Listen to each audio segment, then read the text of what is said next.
Good day, Dr. Weeks. Good day, everyone. My name is Angelia Bissoon, member of the SLT group for the Post-Caribbean Drama, part of the curriculum when pursuing the BA of Theatre Arts at the University of the West Indies. Joining us today is Dr. Travis Weeks, and Dr. Weeks is the theatre coordinator and lecturer for the University of the West Indies, St. Augustine campus.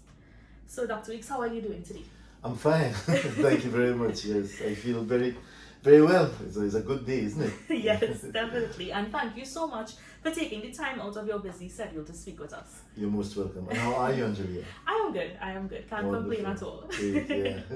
So let's talk about St. Lucian Theatre. Before we talk about this, I want to congratulate you on your role in A Midsummer Night's Dream. Oh, thank you so much. Brilliant, very good. Thank you so much. I do appreciate it. Yes. Yes. So let's talk about St. Lucian Theatre. You know, it has a very rich history, as the history of drama certainly has throughout the region. You agree as well, right? Absolutely. Yes. You know, and if it's one thing that we certainly as a group were trying to find was how it had all started. Okay. You know, and we wanted to find a defining moment in the beginning of St. Lucian Theatre. And when we had traced it back, we traced as the 18th century, when the European settlers, the colonizers, they came into St. Lucia and they brought their European theatre traditions to there. So I must ask you, in your professional opinion, what do you think the origin of St. Lucian Theatre started with? All right, but to answer you, and Yes. and my response will take in the whole Caribbean first. Right. Right? We have, as Errol Hill was a playwright, director, as well as an academic. Right. As Errol Hill described the theatre of the Caribbean, he categorized it into formal theatre and informal theatre. Okay. So he was looking at two theatre traditions. Right. Now the formal theatre would have been what came with the Europeans, as you mentioned, the colonizers. Right. The colonizers brought their culture, they brought their religion, their language, but they also brought their theatre. Right. However, we had an informal theatre, and that would be the theatre of the yard, the theatre of the streets, right? Right. And that would be the type of theatre that was practiced by the colonized, Right. right? So you had these two streams, these two traditions, Right. right? So whereas you had those that kind of theatre happening in the playhouses, in the halls, etc., Right. in the Caribbean, you also had the masquerades Right. happening on the street, which was a kind, and is a kind, because it still exists, of street theatre. Right. You had other festivals happening in the rural areas, Mm-hmm. right? Which was also informal theatre. Right. So St. Lucia also had that experience. Mm-hmm. So in St. Lucia, for example, we had a very popular masquerade two types actually, that I experienced as a boy. Mm-hmm. We had what we call the Papa Jab. Right. Right, and that would happen around Christmas time, where you had similar to what you have here, where we had like the guy disguised as the image of the devil that came down to us, right, with a tail and horns, etc., in red, you know, a Right. long beard, and a Papa Jab, and he had these imps around him, and they would be staging a ritual on the streets in the city, near the square, near the church, below the houses of the aristocrats, etc. So you had that very vibrant type of street theatre happening. Right. We also had another type of masquerade that we call the Pai Banan, that would also happen around Christmas time, particularly at New Year's Day. When we had New Year's Day celebrations, we had a big fair on what was then called the Columbus Square. It's now been renamed the Derek Walcott Square. Right. But we had that masquerade happening on the square, Pai Banan, with kettle drum and fife, very vigorous. It was performed by men, you know, men with grass skirts and so on, and showing hairy legs and gyrating and dancing vigorously and tapping feet and all that. So that was a very, very strong theatrical tradition that we had. Right. We also had the flower festivals Yes. of Laos and La Marguerite that still exist today. Right. In the rural areas, the peasants practice that type of theatre. Mm-hmm. And on certain days, so for the Laos, we're talking about August 30th, and for the La Marguerite, October 17th, on certain days, they dressed up in finery, they dressed up to represent various professions in the society, like doctors, like nurses, policemen, etc.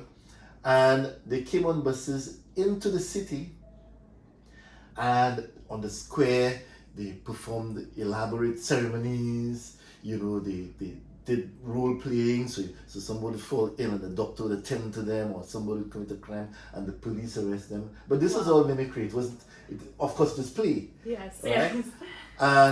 And they were invited to places like the government house, where they would then have a platform where they could give speeches and they would sing and they would dance and so on.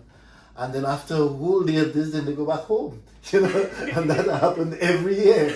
And so you talk about costuming and music and performance and role play and mimicking and mime and you had all this happening with the flower festivals. Well, I can't say had, it still exists. Right? So there was a strong, what he would consider informal theatrical tradition that we also have in St. Lucia. Right. But so while this was happening, of course, the colonial tradition of the formal theatre happening in the town hall, in the parish centre, in the schools, that tradition was always happening. Because the persons who were trained, the aspiring writers, the teachers and so on, would put on amateur productions in indoors as well. And of course, they would be experimenting with the Western heritage, the European heritage. So Greek plays, Shakespearean plays, Elizabethan drama, French, whatever, neoclassical drama. You'd have the modern drama experimenting and all that. So you had that tradition happening as well. Now, what I'm saying to you there is not peculiar generally to St. Lucia. That is the type of theatrical tradition that we have in the Caribbean. Right? But of course in St. Lucia, and each island would have its own idiosyncratic, if you like, expressions or unique expressions, so like our flower festivals and so on. Although the flower festivals did exist at one time in Trinidad, but it died out. But you did ask me something about a defining moment in Caribbean theatre. And that probably would be in the 1950s, from 1950 onwards. That would be the defining moment when the St. Lucia Arts Guild was founded.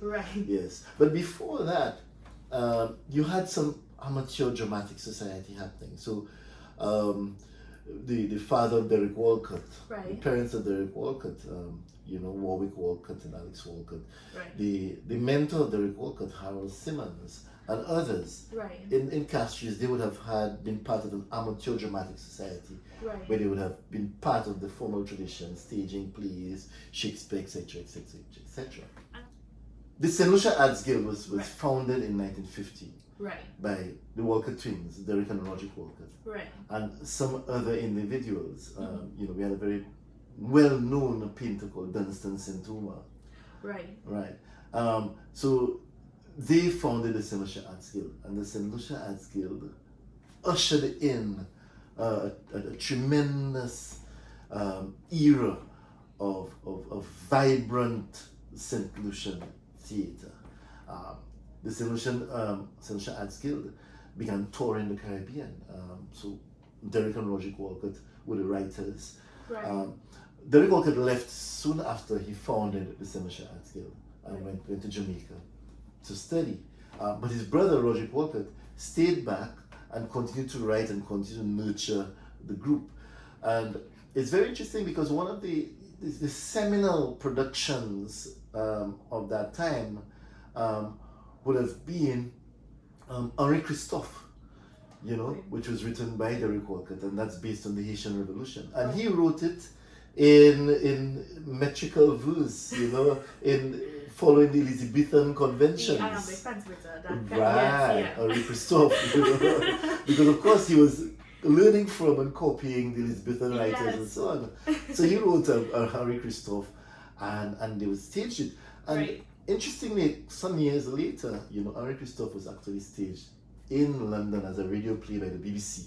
And Errol Hill and some other prominent figures from the Caribbean were actors in that play. But he left soon after, and went on to Jamaica and eventually would come to Trinidad, etc. But Roderick Walcott now took an interest in the folk culture, in the informal theatre that I talk about, Right. and started bringing the informal theatre now into the formal theatre.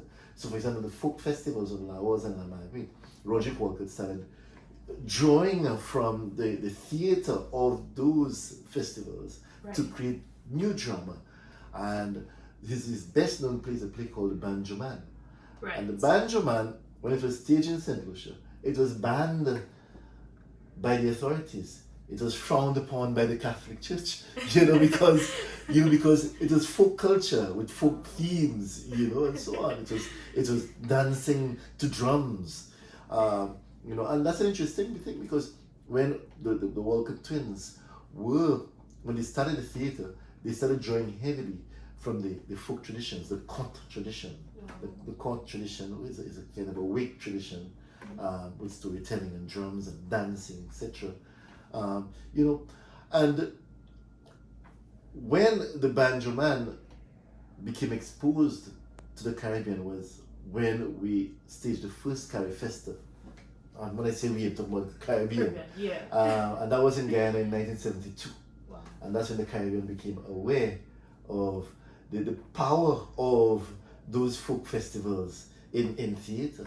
Right. Because it was really a hit at Caribbean Festa, the Banjo Man, filled with a lot of the songs and the colour and the dances and the life of the folk. Right. Beautiful. And Roderick Walcott would go on to write other plays, like Chanson Marianne, etc., based on the flower festivals, drawing from the theatre traditions of the flower festivals. Derek would consider the same thing in a slightly different way, but Tija and his brothers, Yes. right, Mm-hmm. would have drawn from what I told you about, the Papa Jab, Right. that street theatre.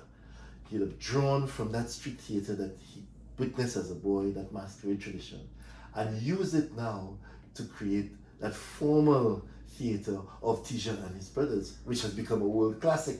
Yes. So you see how important the folk Walcott- tradition, Yes, definitely. the informal theatre. So when we're talking about theatre in the Caribbean, we have to be very much aware of the influence Right. of the indigenous theatre. Yes. Not just the inherited theatre from the Western world, the indigenous theatre. Definitely.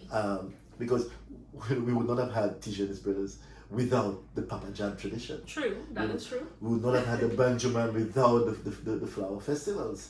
Right. So of course, Derek, who eventually would have taught in Grenada and then came to Trinidad and settled in Trinidad, would continue writing for the St. Lucia Arts Guild as well, collaborating with his brother and trying to foster collaborations between Trinidad and St. Lucia, and so on, that kind of exchange. So plays like the Sia Dauphin, Mal Cochon, would have been plays that are set in St. Lucia, that you'd have been writing while moving back and forth between St. Lucia and Trinidad, or living in Jamaica, Grenada, moving around the Caribbean, but set in St. Lucia. But his collection, Dream on Monkey Mountain, another plays. Right? That these four very powerful plays. So you have Dream on Monkey Mountain, you have Sia Dauphin, you have Mal Cochon, and you have Tija and his brothers. In that collection, these four plays drew very heavily on the Creole traditions of the Caribbean, of St. Lucia and the Caribbean. Right. But he would have been very much influenced because of his education and training by the classical traditions, by the Western traditions, by the Elizabethan traditions, right? He would have been by symbolism, by the various movements, etc. So when you examine places like Dream on Monkey Mountain, Right. you'd see how heavily he was influenced by the symbolist tradition. When you examine plays like the Sia Dauphin, you'd understand how he was very much influenced by modern theatre. And Mal Cochon, you'd see some Shakespearean, Elizabethan influence, etc. Right. Tija, you'd get some influence from the classical traditions as well, the Greek plays. In fact, the first line, by the frog is Greek. Crow, you know, Right. where you have those animal characters now telling the story of Tisha and his brothers. So, the informal theater of the Caribbean and the formal theater, you know, Right. and Derek is the best at that, were brought together to create the best of Caribbean drama. Wow. And of course, subsequent, so that was the real defining moment of, I dare say, Caribbean drama. St. Lucian drama, but also Caribbean drama. That is when Roderick and Derek Walcott and their peers established the St. Lucia Arts Guild. Right. And when Derek was becoming established in Trinidad, you know, and working with Little Carib Theatre, Right. etc., and wanting to do something new, his brother came, as well as some other St. Lucians, to Trinidad, and along with some Trinidadian actors, they founded the Trinidad Theatre Workshop in 1959. Right. And there the work continued. Yeah. There the work continued in terms of creating a novel aesthetic Right. for the Caribbean in terms of theatre. You know, so, Yeah. and you would have had persons like Errol Hill, who would have been also here and working, and would have been part of that movement of trying to create a distinct Caribbean theatre. So plays like Man Better Man, Right. drawing on stick fighting, you know, plays like the ping pong and so on, and so drawing on the performances of the folk, whether it be the steel band, the bongo, like dance bongo, Right. you know, the bongo traditions, the stick fighting traditions, etc., and eventually the carnival traditions, right? And Roderick Walcott in St. Lucia has a play called Strove Tuesday March, you know, which is also based on the steel band. And Derek has one called Steel. And of course, we know that Errol Hill would have written his treatise, The Trinidad Carnival, Mandate for National Theatre. So, you know, it's difficult to talk about St. Lucian theatre without talking about Caribbean theatre, and certainly without talking about Trinidadian theatre. Yes. Because of the influence of the St. Lucia Arts Guild and the Walcott brothers, but because also the immense collaboration that was happening at the time among theatre people of the Caribbean. Right. And we have to understand as well, if we're talking about the 1950s, Yeah. that is before Trinidad got independence. Right. Any of the islands got independence. Right. You know, any English-speaking islands got independence. So it was also about establishing a Caribbean identity, establishing a sense of nationhood, of who we are as Caribbean people. That was part of the process, the Right. motivation process. You know, writing theatre for the Caribbean, writing drama for the Caribbean was really exploring who we are in terms of what we're receiving from our European heritage, but what we made out of our own traditions. Right. So, in terms of St. Lucian theatre, you'd see it's very full of Creole, St. Lucian Creole. The Right. Creole songs, the Creole phrases, the language. Even when they were not writing completely in Creole because they wanted everybody else to understand, Right. they were definitely injecting Creole phrases and idioms and songs in there. And the English they were writing was very much influenced by the French Creole. Wow. So, so you know, I've taken you to the 1950s. Yes. The St. Lucia Arts Guild. Definitely, and you actually answered a good few of my questions. So thank you very, very much. You're very welcome. You know, some of the, as you were mentioning, Derek and Roderick Walcott, you know, there were also other playwrights' names that were mentioned as well. Stanley French. Yes. I don't know if you could speak a little bit about him. And Yes. also Alan Weeks. Yes. You know? Yes. Stanley French, he spent a great deal of time in Jamaica, working and living in Jamaica. He's Right. passed now. But one of his best known plays is called The Rape of Fair Helen. Right. St. Lucia is also known as Helen, the Helen of the West, you know, Right. named after Helen of Troy, because Helen of Troy, remember that, you know, in Greek mythology there were so many fights for her. Yes. And St. Lucia, actually the British and the French fought so much for St. Lucia, you know, 13 or 14 times Eventually, you know, the British came to own St. Lucia, but because of that, St. Lucia was called the Helen of the West. Right. So when Stanley French called the Rape of Fair Helen, he was examining the whole contest for St. Lucia, not historically, Right. but you know, bordering on church and politics, etc. But it was his best known play, The Rape of Fair Helen, Right. and then he wrote some other plays as well. But he was definitely a leading figure at the time Right. when he wrote The Rape of Fair Helen. Yes. And well, you mentioned Alan Weeks. Alan Yes. Weeks, what happens to my father? Yes. Is best known as one who worked very, very hard to establish Creole theatre. Right. That is theatre in the Creole language. Right. So, and he's done a magnificent work in terms of translating about 4 of Derek's plays, Derek Hall plays, into St. Lucian Creole. Right. And some classical plays as well, you know, into Right. like Antigone, etc., into St. Lucian Creole. And many other Caribbean plays, you know, that I might forget now if I try to think of them, into St. Lucian Theatre, St. Lucian Creole, that is. So, I mean, he's still alive now. He's 89 this year. Wow. But he was very, very, very, very vibrant, non-stop productions. He was the one who introduced theatre at the St. Lucia Teachers College, which is now part of the South Police Community College. Right. And he was actually he's the oldest living director of the St. Lucia Arts Guild, right? So he was the peer of Roger Walcott. So they worked together. Yes. Right? Yes. And he worked with Roger Walcott.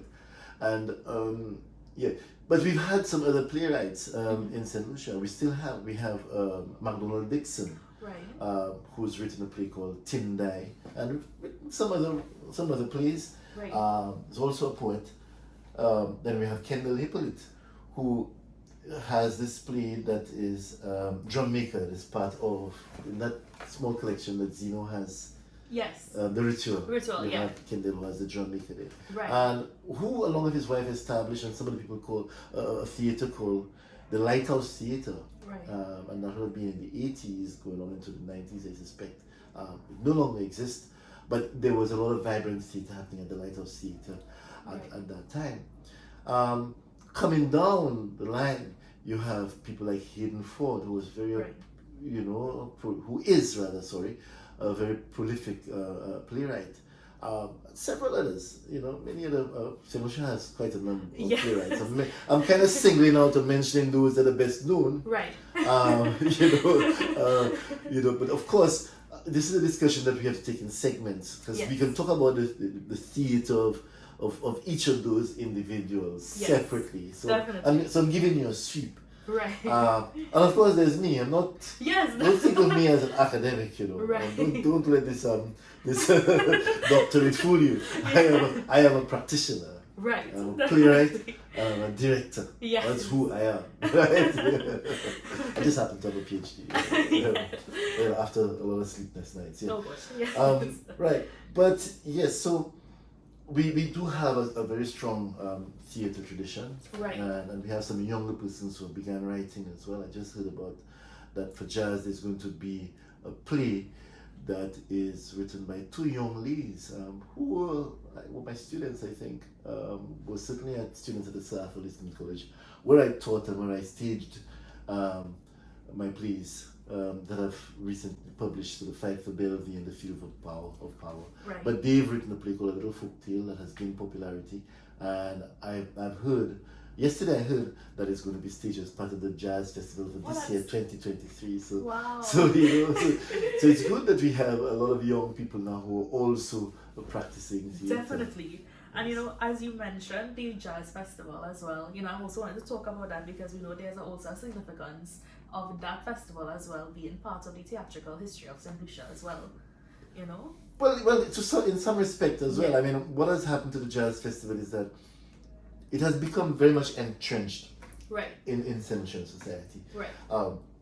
The Jazz Festival, they have been staging a lot of the shows or mounting all of the productions at heritage sites. Right. You know, so I mean, once you go into heritage sites, you know, you're talking about a lot of tremendous amount of cultural resources Yes. and history, etc. You know, so and so our whole Creole culture comes into play when we stage the jazz festivals. The major event happens at Pigeon Island, which was a site that Admiral Rodney used as his base. You know, that British admiral and so on, Right. when the British were struggling to maintain St. Lucia and looking out for the Spanish going up there and the French and keeping an eye on the French, because from Pigeon Island you can actually see Martinique. Right. You know? Right.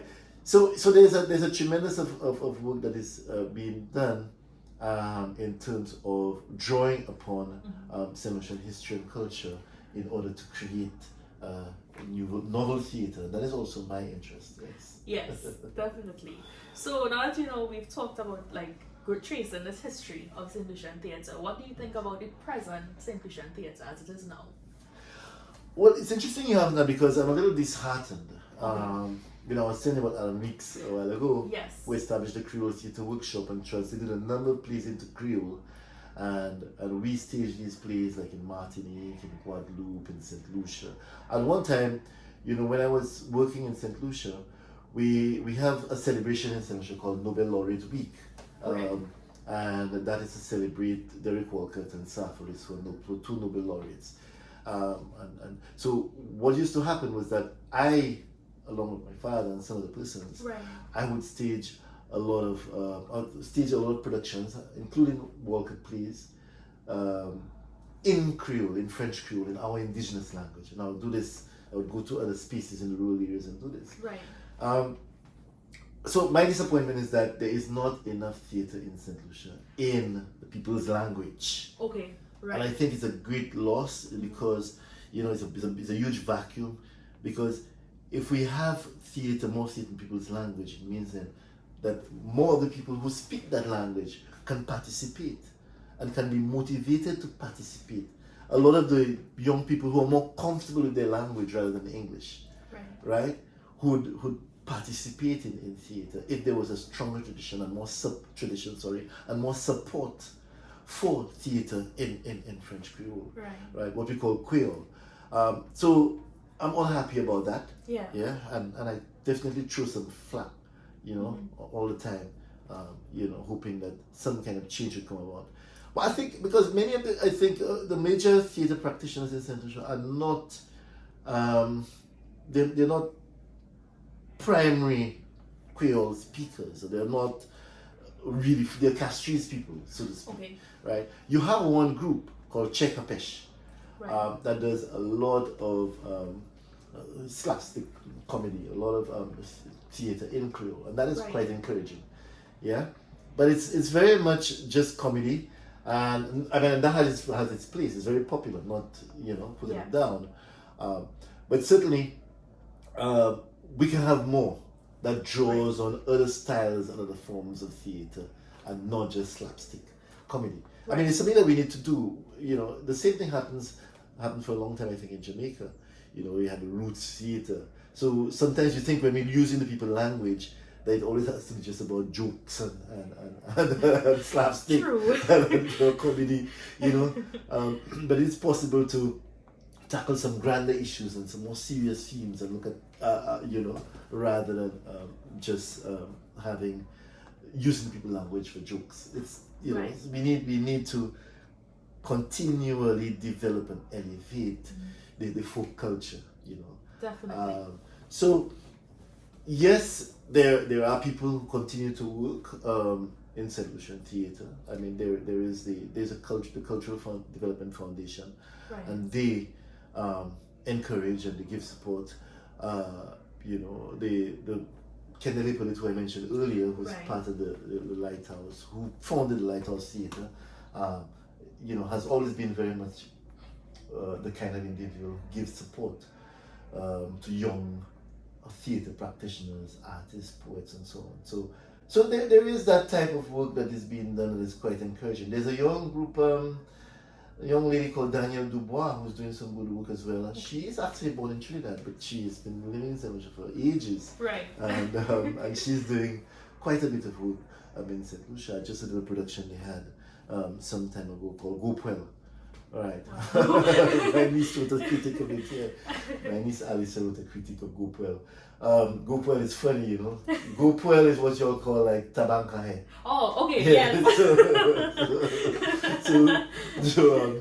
So when you have a Gopwell, that's serious baccarat. But of course, definitely.